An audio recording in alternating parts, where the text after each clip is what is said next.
وزیر اعظم شہباز شریف کا خطے کی موجودہ صورتحال سے متعلق اجلاس سے خطاب۔ کہتے ہیں کہ ایران جنگ کی وجہ سے پاکستان کو معاشی طور پر نقصان ہو رہا ہے۔ جنگ کے شعلے ٹھنڈے کرنے کے لیے ہم بھرپور کوشش کر رہے ہیں۔ فیلڈ مارشل نے کلیدی کردار ادا کیا اور کر رہے ہیں۔ جنگ کی وجہ سے بے پناہ چیلنجز کا سامنا ہے۔ پاکستانی پرچم بردار 20 بحری جہازوں کو بھی آبنائے ہرمز سے گزارنے کا انتظام کیا ہے۔ پاکستان جنگ رکوانے کے لیے کوششیں کر رہا ہے۔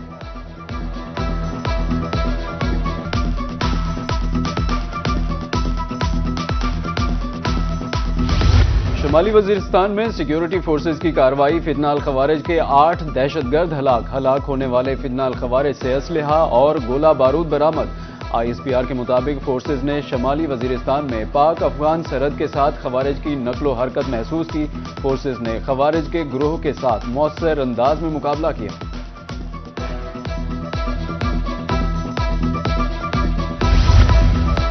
پاکستان کی خطے میں قیام امن کے لیے کوششیں جاری۔ ترجمان دفتر خارجہ طاہر حسین اندرابی کا کہنا ہے مشرق وسطی میں جاری کشیدگی خطرناک ہے۔ پاکستان خطے میں قیام امن کے لیے کردار ادا کرتا رہے گا۔ مسلم امہ کشیدگی کے خاتمے میں کردار ادا کرنے کے لیے بھی پرعزم ہے۔ جنگ کو رکوانے کے لیے وزرائے خارجہ کوشش کر رہے ہیں۔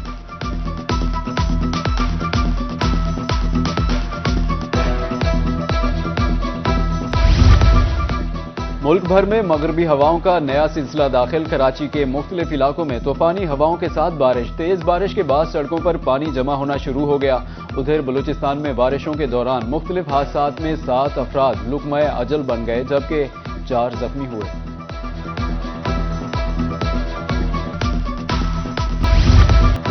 امریکی صدر نے ایران جنگ جاری رکھنے کا اعلان کر دیا۔ ڈونلڈ ٹرمپ نے کہا کہ ایران کے خلاف آپریشن شروع کیے ہوئے 1 مہینہ ہو گیا۔ ہم نے ایران کی نیوی ایئر فورس کو مکمل طور پر تباہ کر دیا ہے۔ امریکی عوام سے خطاب میں صدر ٹرمپ نے کہا 4 ہفتوں میں امریکی فوج نے فیصلہ کن حملے کیے۔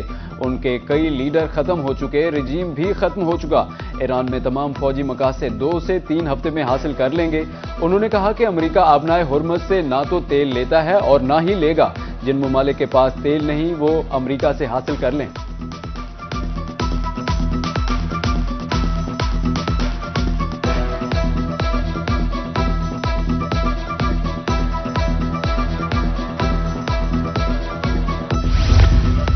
ایران نے امریکی صدر ٹرمپ کا جنگ بندی کی درخواست کا دعویٰ مسترد کر دیا۔ ایرانی وزیر خارجہ عباس عراقچی نے اپنے بیان میں کہا ایران نے سیز فائر کے لیے کسی کو درخواست نہیں دی۔ ایران سے منسوب 5 نکاتی مبینہ منصوبہ قیاس آرائی ہے۔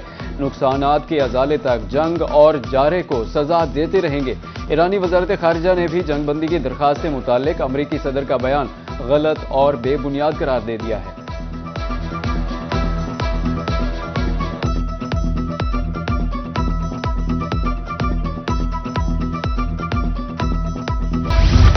ایران کی اسرائیل اور خلیج میں امریکی اڈوں پر حملوں کی نئی لہر۔ ایران کا UAE پر حملہ کر کے 37 امریکی فوجیوں کو ہلاک کرنے کا دعویٰ۔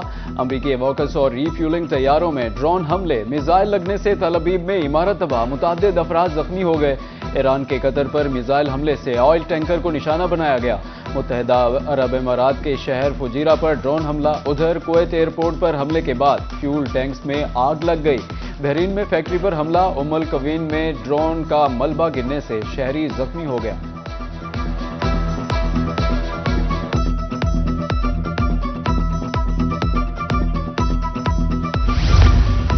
امریکی عوام سے کوئی دشمنی نہیں۔ ایرانی صدر مسعود پزشکیان کا خط۔ ایرانی صدر نے امریکی عوام کے نام کھلا خط جاری کر دیا۔ خط میں ایرانی صدر نے سوال اٹھایا کیا امریکہ اسرائیل کی خاطر آخری امریکی فوجی تک لڑنے کے لیے تیار ہے؟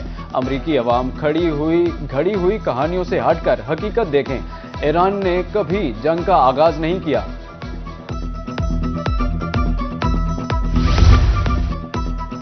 لبنان میں حزب اللہ کے سینئر کمانڈر یوسف ہاشم بیروت میں اسرائیلی حملے میں شہید۔ لبنان وزارت صحت کے مطابق حملے میں 7 افراد جاں بحق ہوئے۔ 3 گاڑیوں کو 3 میزائلوں سے نشانہ بنایا گیا جس سے زوردار دھماکہ ہوا۔ یوسف اسماعیل ہاشم لبنان میں حزب اللہ کے کمانڈر تھے۔ انہیں حزب اللہ کی مختلف صفوں میں 40 سال کا تجربہ تھا۔ خصوصی کمیٹیوں کے رکن بھی تھے۔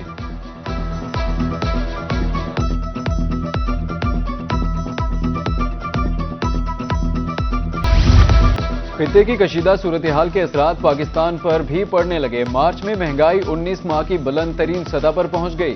وفاقی دائرہ شماریات نے مہنگائی سے متعلق ماہانہ رپورٹ جاری کر دی۔ رپورٹ کے مطابق مارچ میں مہنگائی کی شرح میں 1.18% کا اضافہ ہوا۔ مارچ 2026 میں مہنگائی بڑھنے کی سالانہ شرح 7.30% ہو گئی، جو کہ اگست 2024 کے بعد مہنگائی کی سب سے زیادہ شرح ہے۔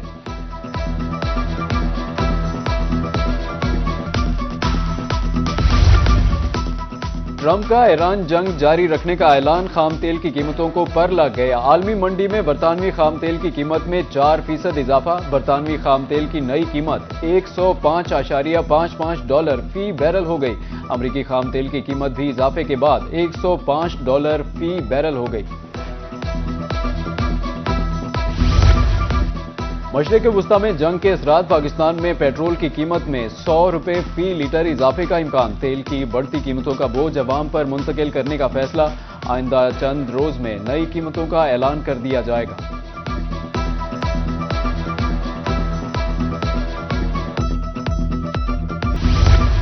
بھارت آمرانہ طرز حکومت کے تحت انٹرنیٹ بند کرنے والے بدترین ممالک میں سر فہرست۔ اندرونی خلفشار میں ڈوبا بھارت انٹرنیٹ بندش سے حقائق کو چھپانے میں مصروف۔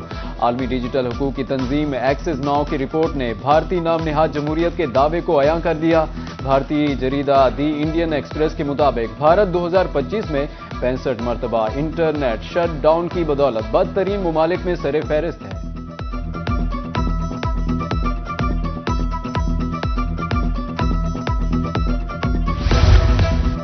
شہر اولیا میں ایل پی جی مافیا بے لگام ایل پی جی ریٹیلرز نے سرکاری نرخوں کو ہوا میں اڑا دیا۔ ملتان شہر میں ایل پی جی $500 فی کلو تک جا پہنچی۔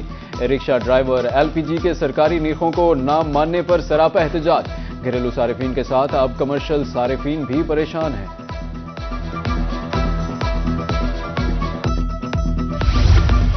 رحیم یار خان میں ایل پی جی بحران شدت اختیار کر گیا۔ جنگی صورتحال کے باعث ایل پی جی کی قیمتوں میں ہوش ربا اضافہ۔ صرف 2 روز میں ایل پی جی $45 فی کلو مزید مہنگی ہو گئی۔ مارکیٹ میں ایل پی جی 420 سے بڑھ کر $465 فی کلو تک جا پہنچی۔ ہوٹل مالکان بھی پریشان، کاروبار متاثر ہونے لگا۔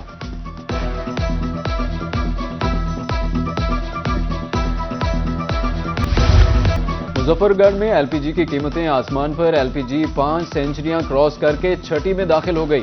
قیمتوں میں اضافے کے بعد ڈیلرز اور دکاندار آمنے سامنے۔ صدر ایل پی جی ایسوسی ایشن ملک عابد کہتے ہیں پلانٹ سے گیس مہنگی مل رہی ہے تو اسی قیمت پر فروخت کر رہے ہیں۔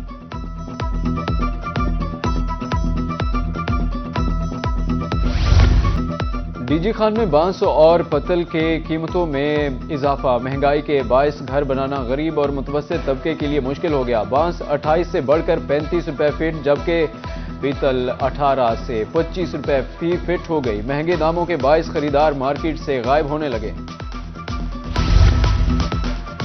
پنجاب میں 4 دن فزیکل کلاسز، جمعہ کو آن لائن پڑھائی ہوگی۔ تمام کالجز اور یونیورسٹیز ہفتے میں 4 روز کام کریں گی۔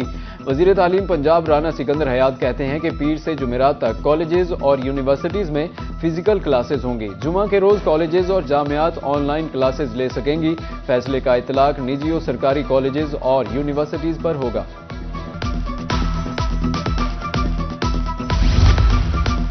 سابق چیئرمین سینیٹ محمد میاں سومرو کی chairman Rohi news network Nazir Chauhan کی رہائش گاہ آمد۔ روہی نیوز کی مینجمنٹ سنبھالنے پر مبارکباد دی۔ ملاقات کے دوران باہمی دلچسپی کے امور اور میڈیا کے مثبت کردار پر بھی تبادلہ خیال ہوا۔ نذیر چوہان کا کہنا تھا کہ روہی چینل مثبت اور تعمیری صحافت کے فروغ میں اپنا بھرپور کردار ادا کرے گا۔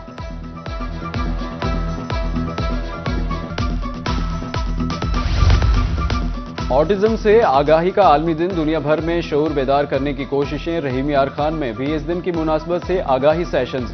آٹزم کا شکار بچے خاموش نہیں، ان کی زبان مختلف ہے۔ پاکستان میں آٹزم کی تشخیص اور علاج کی سہولیات محدود، آگاہی نہ ہونے کے برابر۔ وزیر اعلیٰ پنجاب مریم نواز کا آٹزم کے عالمی دن پر خصوصی پیغام۔ آٹزم میں مبتلا بچوں کی تعلیم، تربیت اور بحالی کے عزم کا اعادہ۔